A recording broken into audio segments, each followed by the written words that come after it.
Continue करते हैं business studies.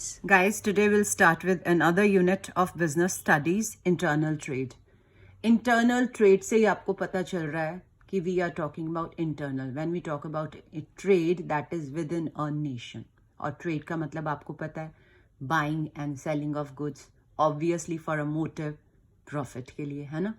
तो इंटरनल ट्रेड इज कि वो ट्रेड जो बाइंग एंड सेलिंग हम करते हैं with in a nation is called internal trade. ठीक है, अब इसका एक और फीचर है कि इसके लिए हमें कोई कस्टम या इंपोर्ट ड्यूटी वगैरह नहीं देनी पड़ती और करेंसी यूजुअली वही होती है जो नेशन के अंदर चलती है। ठीक है, एंड ये जो गुड्स हैं जिनको सेल किया जाता है या बाय किया जाता है, this is meant for domestic production and domestic consumption, मतलब विद इन नेशन ही इसको प्रोड्यूस किया जाता है और साथ में कंज्यूम किया जाता है। ठीक है, इनको दो तरह से क्लासिफाई कर सकते हो आप, एक तो होलसेल ट्रेड, दूसरा है रिटेल ट्रेड।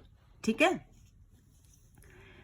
दोनों का पर्पस एक ही है कि एक तो स्पीडीली लोगों तक चीजें पहुंचे और रीजनेबल कॉस्ट पे पहुंचे। ठीक है, तो सबसे पहले हम बात करेंगे regarding wholesale trade. Wholesale trade क्या होता है? इसमें वही ट्रेड है तो बाइंग एंड सेलिंग ही होगी, गुड्स की, सर्विसेज की, व्हाटएवर। तो जब गुड्स को बल्क में बिग बिग लॉट्स में खरीदा जाता है और उनको रीसेल कर दिया जाता है और या उसको इंटरमीडिएट यूज के लिए सेल किया जाता है, that is called wholesale trade. और जो इसमें डील करता है उसको हम बोलते हैं होलसेलर या क्या बोलते हैं, होलसेल ट्रेडर।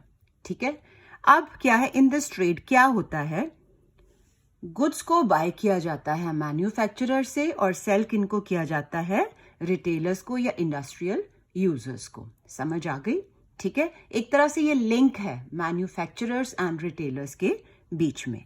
और मैंने बता दिया जो ट्रेड करता है उसको बोलते हैं होलसेल ट्रेडर। ठीक है, अब ये एक तरह से लिंक है किन दो लोगों के बीच में, मैन्युफैक्चरर एंड रिटेलर्स के बीच में, चाहे वो इंडस्ट्रियल इंस्टीट्यूट्स हो, कमर्शियल यूजर्स हो, कोई भी हो। ठीक है, उनको जो गुड्स हैं वो सेल किया जाता है।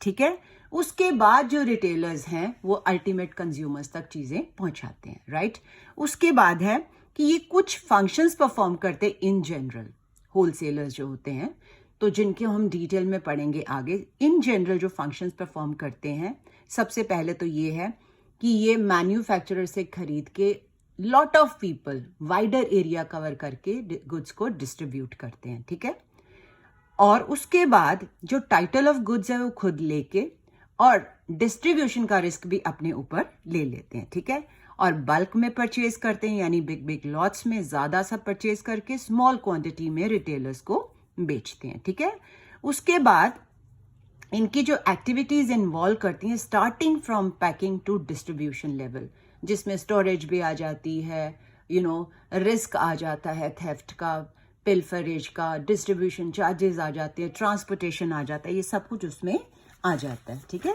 इनकी एक्टिविटीज में, ये तो कॉमन एक्टिविटीज हो गई। When we talk about services of wholesalers, दो पर्सन को मैंने बताया ये लिंक है मैन्युफैक्चरर्स और रिटेलर्स के बीच में। तो पहली सर्विसेज हम बात करेंगे मैन्युफैक्चरर्स की। ठीक है, मैन्युफैक्चरर्स को किस तरह से ये सर्विसेज प्रोवाइड करते हैं, इसमें नंबर 1 आएगा facilitating large scale production. Children think about it, जब वो बल्क ऑर्डर्स, बड़े बड़े ऑर्डर्स प्रोड्यूसर से ले लेंगे, एक तरह से कुछ भी स्टॉक पाइल अप नहीं होगा मैन्युफैक्चरर्स के पास, तो क्या होगा, उनकी स्मूथ रनिंग चलेगी बिजनेस की। ठीक है ना, अब ये ओनर्स किसका जाता है, आई मीन बर्डन डिस्ट्रीब्यूशन का, होलसेलर्स का। इसका मतलब ये रिलीव कर देता है लार्ज स्केल प्रोडक्शन के लिए by the manufacturers. Okay, bearing risk, obviously storage वो खुद करेगा, रेंट वगैरह खुद पे करेगा, ट्रांसपोर्टेशन के चार्जेस उसके हैं, रिस्क थेफ्ट का उसके पास है, जो भी है। तो ये सारे रिस्क जब होलसेलर ले लेगा ऑब्वियसली, तो क्या होगा फिर, मैन्युफैक्चरर फिर से रिलीव्ड हो जाएंगे इन टेंशन से। ठीक है ना, एक उनका जो स्टॉक है वो भी पाइल अप नहीं होगा। राइट, उसके बाद फाइनेंशियल असिस्टेंस, वो कैसे होता है कि वो क्या करते हैं, कई बार एडवांस में पेमेंट कर देते हैं या कई बार क्रेडिट जो है वो एक्सटेंड कर देते हैं, कई बार लोन दे देते हैं, ऐसा काम भी करते हैं जिससे जो प्रोडक्शन है मैन्युफैक्चरर्स की वो हैम्पर नहीं होती, रुकती नहीं है। ठीक है, इसके अलावा वो क्या प्रोवाइड करते हैं? एक्सपर्ट एडवाइस, क्योंकि उनको दे स्टे इन मार्केट की प्रेफरेंसेस, कस्टमर्स के taste, quality, brands, different availability, ये सारी चीज़ें उनको पता होती हैं और कैसी क्वालिटी एक्सपेक्ट करते हैं कंज्यूमर्स। तो ये सब कुछ उनको पता होता है। वो सारी एडवाइस किनको प्रोवाइड कर देते हैं? मैन्युफैक्चरर्स को। उनके अकॉर्डिंगली मैन्युफैक्चरर्स भी अपने प्रोडक्ट्स को अपडेट करते हैं, डाइवर्सिफाई करते हैं या न्यू प्रोडक्ट लॉन्च कर सकते हैं। ठीक है। उसके बाद है हेल्प इन मार्केटिंग फंक्शन। अभी मैंने बताया मार्केटिंग में वही पैकिंग आ जाती है, स्टोरेज आ जाती है, डिस्ट्रीब्यूशन आ जाती है, जिससे क्या होता है, अगर ये सारा काम होलसेलर कर देगा तो मैन्युफैक्चरर्स की टेंशन ही खत्म हो जाती है इन चीज़ों पे और वो फोकस कर सकते हैं अपनी बिजनेस को रन करने की स्मूथली। ओके, तो उसके बाद हमारा आता है फंक्शन कौन सा? Facilitate production continuity. अभी मैंने इतनी सारी आपको चीजें बताई, वही सारी इसमें भी आएंगी कि जब वो स्टोरेज बता देते हैं, रिस्क बता देते हैं, प्रेफरेंसेस बता देते हैं, क्रेडिट की फैसिलिटी दे देते हैं। इस तरह से जो मैन्युफैक्चरर का काम है वो रुकता नहीं है। Do you understand? Production that keeps going on. Okay, और फंक्शन है स्टोरेज का। फिर वही बात आ गई कि सारा ओनस किस पे है? होलसेलर पे। तो उनकी प्रोडक्शन जो है मैन्युफैक्चरर्स की कीप्स गोइंग ऑन, राइट। उसके बाद बात आती है सर्विसेज टू रिटेलर्स। पहले हमने सारी बात की मैन्युफैक्चरर्स की, अब हम करेंगे रिटेलर्स की। बहुत ही सिंपल मैंने आपको बताना है इसके बारे में। सबसे पहले तो वो क्या करते हैं? Availability of goods. रिटेलर्स को गुड्स अवेल करते हैं एट एनी टाइम, और वो भी डिफरेंट ब्रांड्स की। तो उनके पास वाइड वैरायटी हो जाती है ना। हर तरह की वैरायटी होगी तो वो हर तरह का कंज्यूमर कौन? रिटेलर सेटिस्फाई कर पाएगा। अंडरस्टूड? समझ आ गई यहां तक? उसके बाद है मार्केटिंग सपोर्ट। मार्केटिंग का फिर वही बात आ जाती है कि क्या होता है कि इनको पता है कि इन्होंने एडवर्टीजमेंट करनी है नए प्रोडक्ट्स की, ठीक है ना, और सेल प्रमोशन एक्टिविटीज भी करते हैं, जिससे क्या है सारा बेनिफिट किन के पास जाता है? रिटेलर्स के पास। जब डिमांड होगी हर चीज की, कंज्यूमर्स को नॉलेज होगी, तो वो कुछ भी डिमांड कर सकते हैं ना रिटेलर से। तो ये सारी जो सर्विसेज कौन प्रोवाइड कर देता है? होलसेलर रिटेलर्स को। ठीक है। ग्रांट ऑफ क्रेडिट फिर वही बात है जैसे वो मैन्युफैक्चरर को करता है ना। कई बार ये अपनी जो गुड्स बेचता है वो क्रेडिट पे बेच देता है, जिससे रिटेलर्स की टेंशन खत्म हो जाती है, वो मनी को कहीं और अपना यूज कर सकते हैं। ठीक है।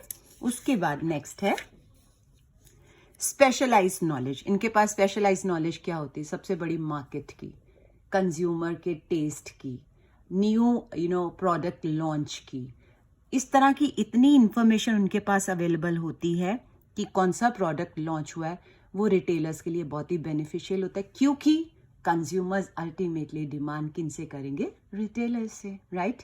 नेक्स्ट है रिस्क शेयरिंग। अब रिस्क कैसे शेयर हो जाता है?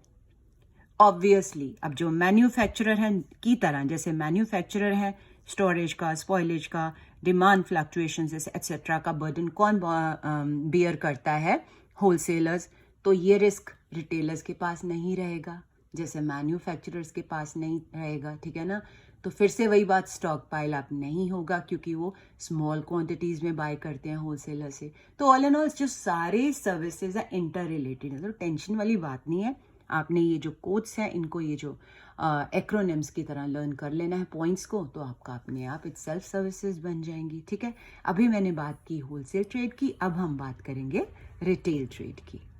अभी हम बात कर रहे थे होलसेल ट्रेड की, अब रिटेल ट्रेड क्या है?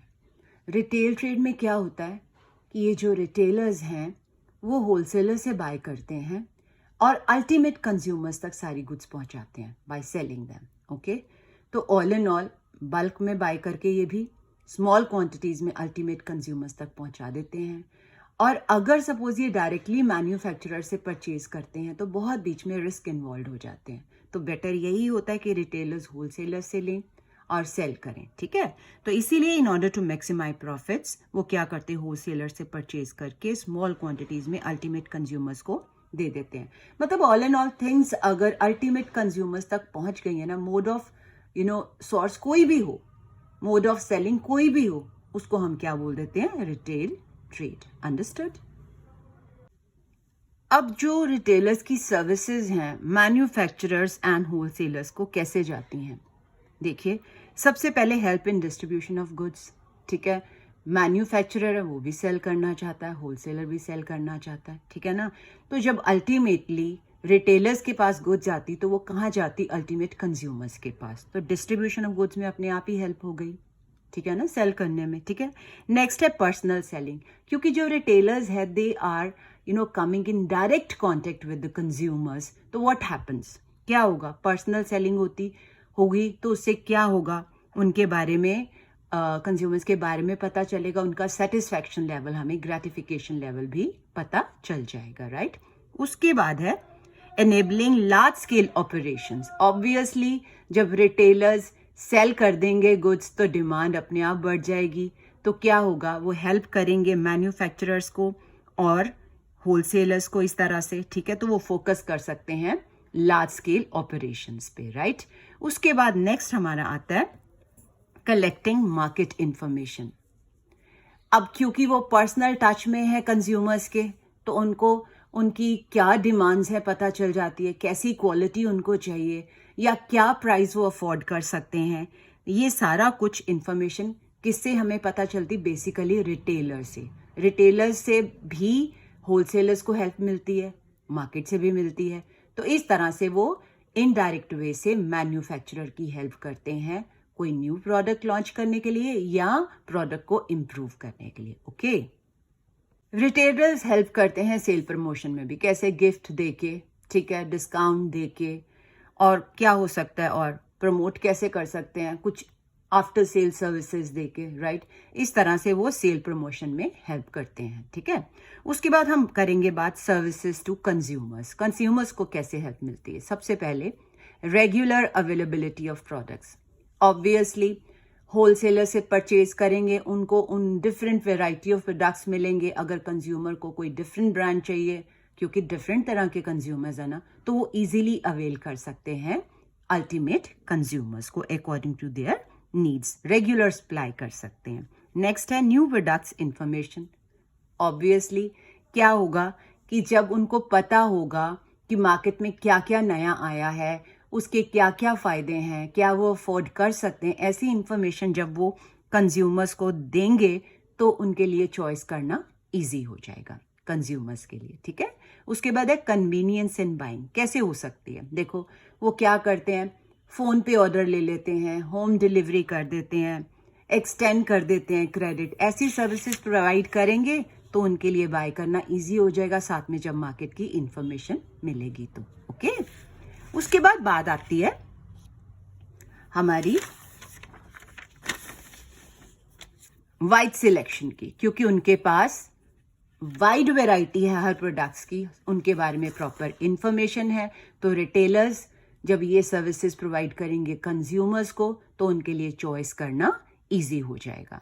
और सबसे इंपॉर्टेंट बात होती है आफ्टर सेल सर्विसेज। चीजें तो बिक गई, लेकिन अगर बाद में कंप्लेंट्स आई तो क्या फायदा। तो वो क्या करते हैं, आफ्टर सेल सर्विसेज जैसे होम डिलीवरी तो करते ही हैं, स्पेयर पार्ट्स जैसे सप्लाई कर देते हैं। कोई सपोज प्रॉब्लम आ रही यूज करने में चीज, उसके लिए मैकेनिक भेज देते हैं, ठीक है। इजी रिटर्न पॉलिसी की अगर चीज ठीक तरह से नहीं चल रही है तो रिटर्न कर लेते हैं, क्रेडिट दे देते हैं उनको। इससे क्या होता है, कंटेंटमेंट लेवल जो है ना कंज्यूमर्स का बढ़ जाता है, ठीक है। उसके बाद प्रोवाइड क्रेडिट फैसिलिटीज। फिर से वही बात आती है, गुड्स वो क्रेडिट पे दे देते हैं कि वो पैसे बाद में ले लेते हैं। इससे भी क्या होता है, कंज्यूमर का जो ट्रस्ट है रिटेलर पे बढ़ जाता है, ठीक है। तो बाकी हम करेंगे बाद में, I mean next video would be sent as soon as possible, okay. इस लेक्चर में मैंने जो पेजेस यूज़ किए हैं मैं उनको साथ में अटैच कर रही हूँ। Kindly take the screenshots, print outs लेके अगेन अपने रिकॉर्ड आप अपने बना सकते हो। और एक लाइक तो बनता है, लाइक तो कर ही सकते हो ना, और कमेंट करिए whatever you want more, okay. Take care, bye.